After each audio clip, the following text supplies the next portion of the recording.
Hola, buen día, tardes ya.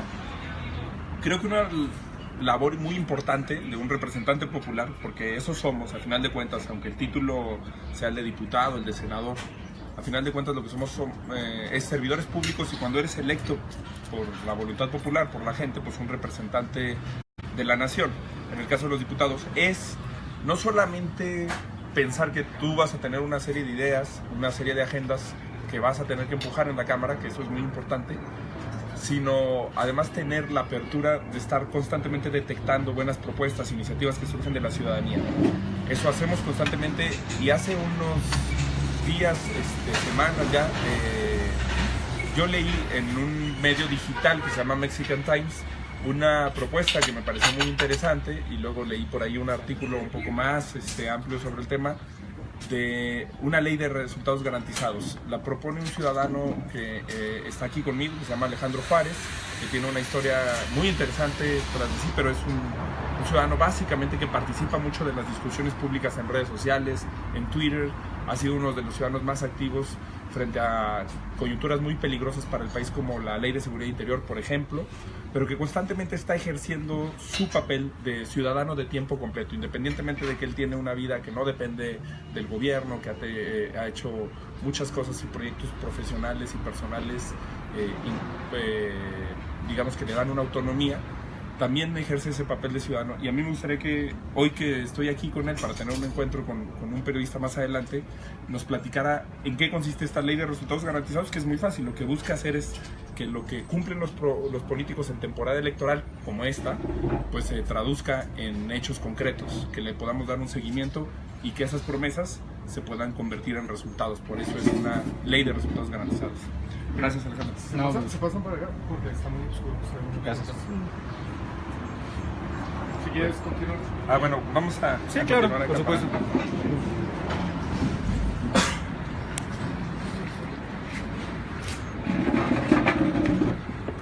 Aquí. Ok, no problema. Bueno, muchas gracias, Jorge. Pues sí, mire, muchas gracias por haber leído la propuesta. La ley de resultados garantizados básicamente se trata de eso. Son soluciones de raíz. Es decir, actualmente nosotros los ciudadanos, nuestros votos son un cheque en blanco para los candidatos. Es decir, vamos a las urnas, asistimos a las urnas, votamos, pero no tenemos ninguna garantía, ninguna certeza de que realmente nuestro voto o el proyecto que salga elegido va a retornar hacia nosotros en algún buen resultado, en alguna respuesta. Entonces, lo que nosotros estamos proponiendo, la idea, y que el diputado Álvarez Maínez retomó y propuso en la Cámara de Diputados, es ya regular las promesas. Es decir, actualmente se ve mucho, los candidatos hacen propuestas disparatadas solamente para conseguir votos, aprovechando el hambre de justicia que tiene la gente, el hambre de que su vida mejore. Pero hacen propuestas que no tienen ninguna estructura, que no tienen ninguna viabilidad. Entonces, la ley de resultados garantizados lo que va a hacer es que regular las promesas, que las promesas de campaña tengan una estructura, y que cuando haya un candidato que salga electo, se publiquen las propuestas de campaña y se les dé seguimiento, y que cada determinado tiempo, cuando se hace un informe de labores, haya un grupo de expertos y especialistas independientes que evalúen el cumplimiento de esas propuestas de campaña. ¿Para qué? Para que la gente realmente sienta un beneficio de lo que es el ir a dejar el voto, y para que la gente tenga la certeza de que quien quede le va a retornar en algo, que tengamos una garantía como ciudadanos de que el político está dando resultados, y que si no está cumpliéndose, si los números demuestra la estadística que no se está cumpliendo, pues se pueda solicitar la remoción, porque le estamos pagando muy bien para que no nos den resultados. Entonces, básicamente esa es la idea.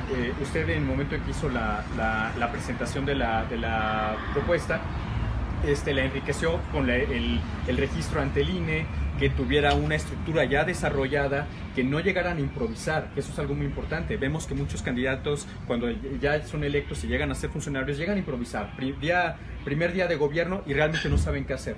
Entonces aquí lo que se evalúa es que se va a registrar la propuesta de campaña, pero ya con un estado de la cuestión, una evaluación de cuál es la problemática y cuál va a ser la ruta crítica para atender ese problema.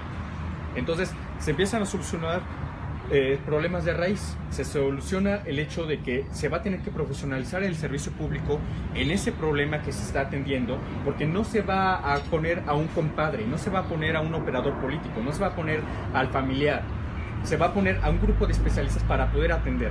El nuevo funcionario, aunque tal vez no tenga el compromiso, va a hacerlo de este modo, porque del cumplir esa promesa depende su cargo, depende su administración.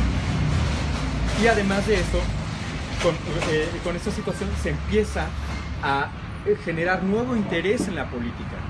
La gente ya va a estar interesada en la política, y además de eso es establecer un mecanismo de control de la sociedad sobre el gobierno, sin que la sociedad tenga que participar al interior del gobierno, porque desde aquí ya se puede evaluar que si el gobierno está cumpliendo o no, y si no está cumpliendo, lo despides, como ocurre en cualquier trabajo.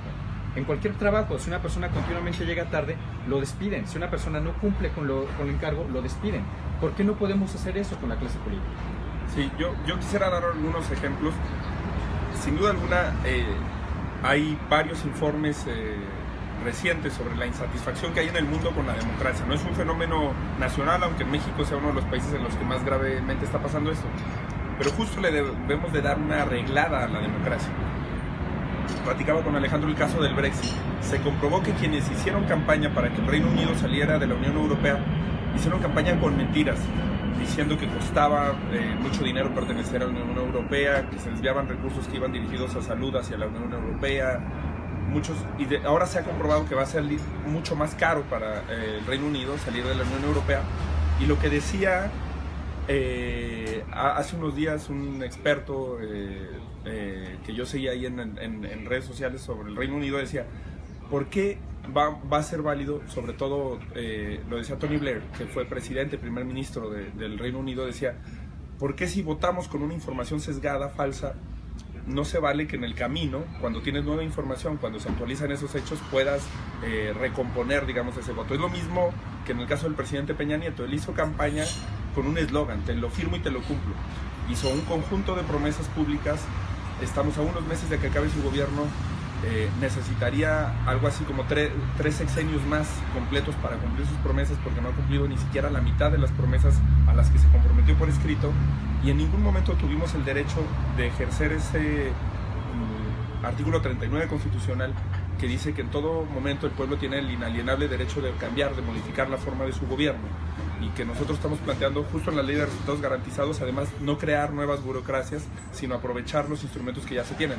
Ante el INE se registra la lista de promesas, ante el INAI tú puedes darle seguimiento, porque como es un mecanismo de acceso a la información pública, es un mecanismo de rendición de cuentas, ese derecho, el INAI te va a estar dando, digamos, informes, y va a estar obligando a que las autoridades informen sobre esas promesas, cómo se fueron cumplimentando.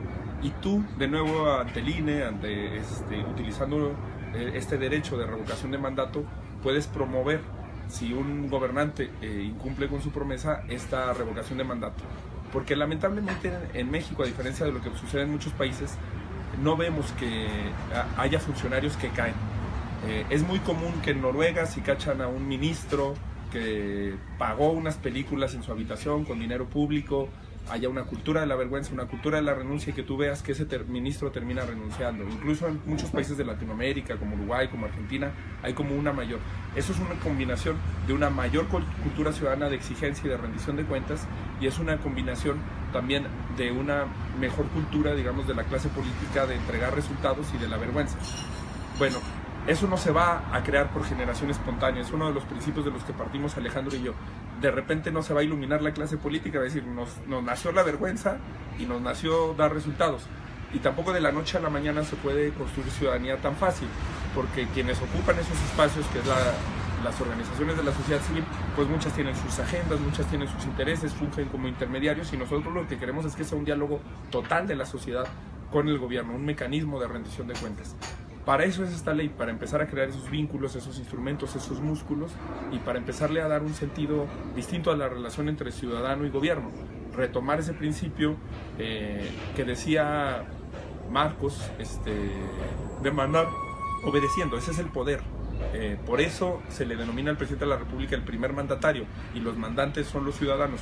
La ley de resultados garantizados busca eso, restablecer la relación entre ciudadano y gobernante, y creo que es una cuestión muy importante, que aparte no estamos nosotros diciendo vamos a obligar a hacer los gobernantes lo que nosotros queramos, no, lo que ellos mismos prometieron, lo que ellos mismos están ofertando. Si ahorita Naya está hablando de ingreso básico universal, si Andrés Manuel está hablando de que va a sacar a todos los jóvenes que no estudian ni trabajan, que les va a dar un empleo, si Mide está hablando de una propuesta de seguridad o de que no va a haber más deuda, o persecución de gobernantes. Sí, o que va a haber justicia, que van a encarcelar a los gobernantes corruptos. Todo el mundo está hablando ahora de eso y realmente son muy pocos ejemplos de gente que lo hace. ¿Cómo lograr eso? ¿Cómo convertir eso en que los ciudadanos puedan los 6 años de su gobierno, los 3 años en los casos de los alcaldes, exigirles? ¿Qué pasa, por ejemplo, con los diputados? ¿Por qué si hay una corriente mayoritaria de ciudadanos que les dicen no voten así el gasolinazo o no voten así seguridad interior? ¿Por qué lo hacen? Porque no hay nada que los obligue a rendirle cuentas al ciudadano. Sí, el voto es un cheque en blanco. Votas por las personas, votas por el candidato, pero es un cheque en blanco. No hay un retorno de inversión. No tienes certeza de que realmente te va a cumplir. Y entonces, y aparte, y algo que aprecio mucho aquí contigo, Jorge, que hay congruencia. Porque esta ley no nada más aplica para todos, digamos que la competencia política. No, es para todos. Ajá. Si hay un candidato de cualquier color, de cualquier partido, cualquier ideología, tendencia, que no cumpla, se le puede exigir que renuncie. Y eso es la congruencia que yo encuentro en ti, que dices, podría resultar que alguno alguien de un correligionario no cumpliera. Bueno, pues también es que exigirle. ¿Por qué? Porque somos servidores públicos, o sea, se trata de eso. Entonces, no es algo que sea de particular hacia un color de partido. Es algo que va a ayudar a los ciudadanos. La clase política, una clase política responsable, sabrá entender que en el cumplimiento de las promesas de campaña, en el cumplimiento de generar mejoras en la calidad de vida, va a ser más fácil retener el poder. Es decir, es una lógica muy sencilla. En el momento en que la gente está contenta con mi gestión, va a votar por mí. No como ahora se está haciendo, en el cual se está perdiendo mucho de vista la ciudadanía, en el cual ya hay un tipo de alianza que en ocasiones se desprende de la sociedad. Aquí eso se trata de regresarle elementos a la que la sociedad pueda tener certeza de que la política le va a funcionar. Sí, y también yo creo que por esa vía, o en ese sentido, se refundaría la democracia. ¿Qué es lo que pasa hoy? Por eso hay que hacer una democracia mucho más barata, quitarle tanto dinero a los partidos políticos, poner mucho más complicado el financiamiento privado, porque justo si combinamos eso que dice Alejandro, con que además son campañas carísimas, pues ¿qué tienes? Que al final del día el presidente, los diputados, los senadores, les interesa quedar bien con las televisoras, con quienes pagan sus campañas, con las industrias farmacéuticas, con las de alimentos transgénicos, y entonces terminan convirtiendo su agenda con las petroleras. No se comporta, decíamos hace un rato, las grandes corporaciones, incluyendo las mexicanas como Telmex, pero las mineras no se comportan igual en México que en Estados Unidos, o que en Alemania, o que en los países escandinavos, porque allá tienen otro nivel de exigencia. Las mineras saben que en México pueden sobornar a una autoridad, no tienen que hacer un beneficio social, no tienen que rendir cuentas en términos del impacto medioambiental que sus funciones causan, porque al final de cuentas con que sobornan a algunos legisladores, gobernantes, y esos no van a dar cuentas, les basta. Si nosotros logramos tener estos instrumentos, vamos a volver a que el gobernante, su principal estímulo sea quedar bien con la sociedad, quedar bien con la gente, y no con estos grupos de interés que han ido secuestrando la democracia en buena parte del mundo. Creo que eso también es muy importante, cambiar esa correlación, porque hace rato usaba una palabra, Alejandro, que a mí me parece que da el clavo con buena parte del diagnóstico del país. Este es un país secuestrado por las élites, por élites políticas, económicas, y que necesitamos nosotros generar movilidad social y generar la posibilidad de que, gracias a las redes sociales, toda voz pueda tener una representación. No tienes que tener tú un título, digamos, bagaje académico, político, claro, de ningún tipo para tener una relación con tu representante popular. Y finalmente yo, a reserva de lo que diga Alejandro para cerrar, invitaría a la gente a seguir dando propuestas. La de Alejandro es una idea, hemos tomado propuestas directo de artículos de intelectuales que escriben, como Gabriel Said, que nos hizo proponer algunas cosas en materia de combate a la corrupción. Nos hemos sentado con colectivos de la sociedad civil también como a proponer una agenda. No hay que dejar de plantear los temas que nos interesan, de escribirle, no solamente a mí, a todos los representantes populares, decirle, oye, yo tengo esta propuesta, esto quiero que se escuche en la Cámara de Diputados. Las redes sociales son un gran instrumento de poder, que si nos organizamos, nos coordinamos y los ejercemos, vamos a poder avanzar muchísimo en la construcción del país que todos queremos. Hay que hacerle saber a la gente que toma decisiones que estamos insatisfechos, hay que utilizar todos los mecanismos, presentar la iniciativa, darle seguimiento en comisiones. Si te la votan en contra, como estamos haciendo, o si no sale la propuesta que estás planteando como Seguridad Interior, ir a la Corte, impugnarla, ir a organismos internacionales, que cada vez le sea más difícil al régimen sostener, digamos, ciertos anclajes.